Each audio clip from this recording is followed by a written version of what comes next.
Everything you're about to hear is just my assessment. It's my opinion, and not to be taken as fact.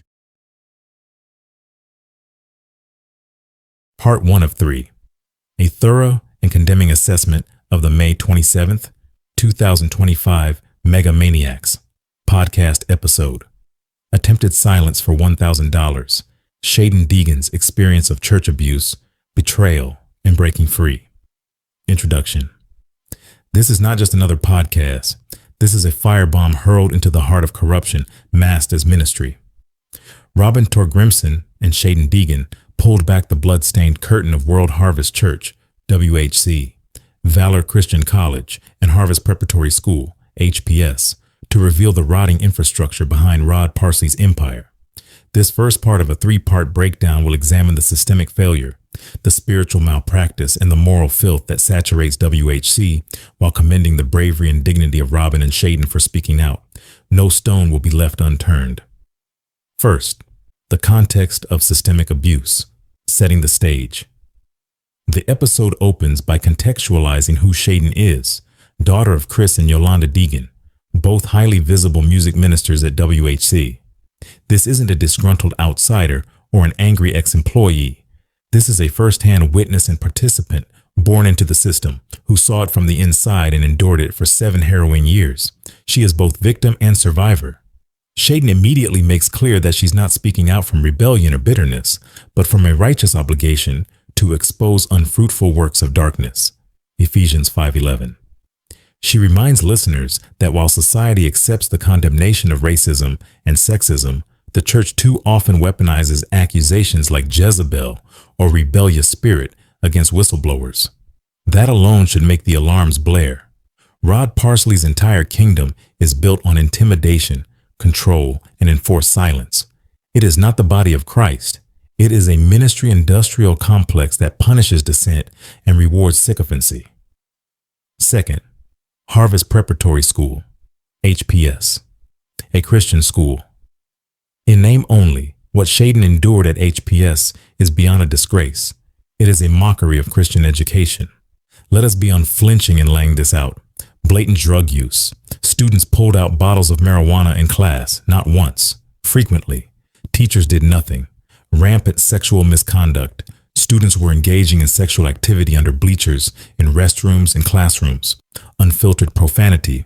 Halls saturated with expletives so vile they stunned even those raised in secular environments. Educational collapse. Shaden left HPS 2 years behind in her studies. Her brother was so behind he was held back a full grade.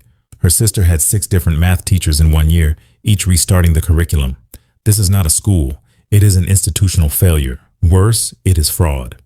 They market HPS as a Christian academic institution while funneling money from Ed Choice, state-funded vouchers, and producing uneducated, traumatized children in the name of God. If this doesn't warrant a state investigation, what does? Third, the Parsley response to parental concern, slander, threats, and spiritual blackmail. The Deegans did what any reasonable God-fearing parents would do. They pulled their children out of a toxic, dangerous environment. How did Parsley respond? Slander from the pulpit. Rod accused them of racism from the stage, though their inner circle includes black friends and family. A baseless, grotesque accusation meant to deflect criticism and rally emotional loyalty.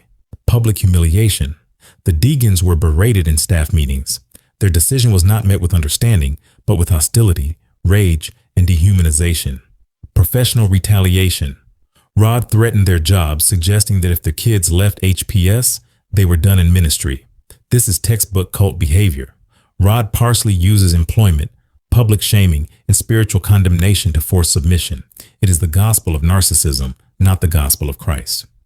Fourth, the fake honor, culture, control disguised as respect. A major theme of the episode is how WHC manipulates people through a counterfeit honor culture. But this is not biblical honor. It is a system where criticism is punished, dissent is crushed, and fake loyalty is enforced. Staff and students were expected to invite Rod, Ashton, or Joni Parsley to every gathering, even personal Christmas parties, or face consequences. Terminations occurred because Ashton Parsley wasn't invited to a party. That's right. People were fired for not inviting the pastor's daughter to dinner. Valor students were expected to show unending honor to Ashton, even as she berated them, sent them on beer runs, and lived a lifestyle of chaos. Anyone who resisted was punished. This isn't honor, it's emotional slavery. Christ never demanded proximity-based worship. The New Testament church had elders, not tyrants. Fifth, Ashton Parsley, the untouchable. Shaden's recounting of Ashton Parsley is especially damning. Video footage of drug use, cocaine, was presented to leadership. They ignored it. The whistleblowers were fired. Ashton was back in the pulpit the following Sunday. Students were removed from singing platforms for expressing discomfort with Ashton's behavior. Their careers in ministry were ended for not wanting to be her friend. Beer bottle cleanup, beer runs, sexual innuendo. The Valor students were her servants, not her disciples. Shaden is right to say that this toxicity didn't start with Ashton. It came from Rod. But her role is undeniable. She's a destructive force who weaponizes her father's power, and any spiritual environment that tolerates that is spiritually bankrupt. Sixth, Valor, a school of slavery. Valor Christian College is a school in name only. No academic scholarships despite boasting about millions in scholarships to promote HPS. Work-study students are treated like servants. Cleaning, driving, being controlled, like modern-day serfs on the Parsley plantation. Censorship of achievement. Despite graduating as valedictorian, Shaden was denied recognition because of her last name. Meanwhile, pastoral medals are handed out like breath mints to insiders. This is academic and spiritual fraud. If Valor was a secular institution, it would be sued out of existence. Seventh, WHCs.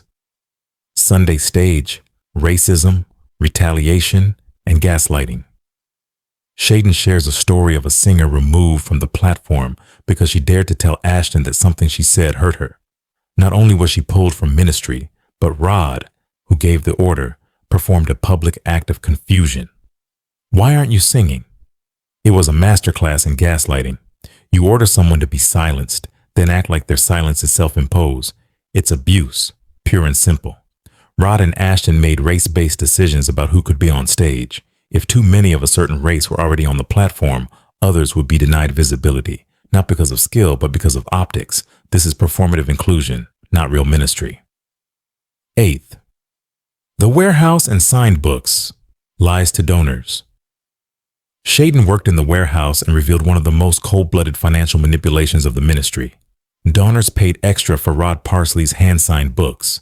Shaden operated the signature machine that forged Rod's name. It's fraud, not symbolic, not implied, literal fraud. And it was committed in God's name. Every donor who sent in money thinking they were receiving a piece of anointed leadership was swindled. They weren't buying faith, they were funding deceit.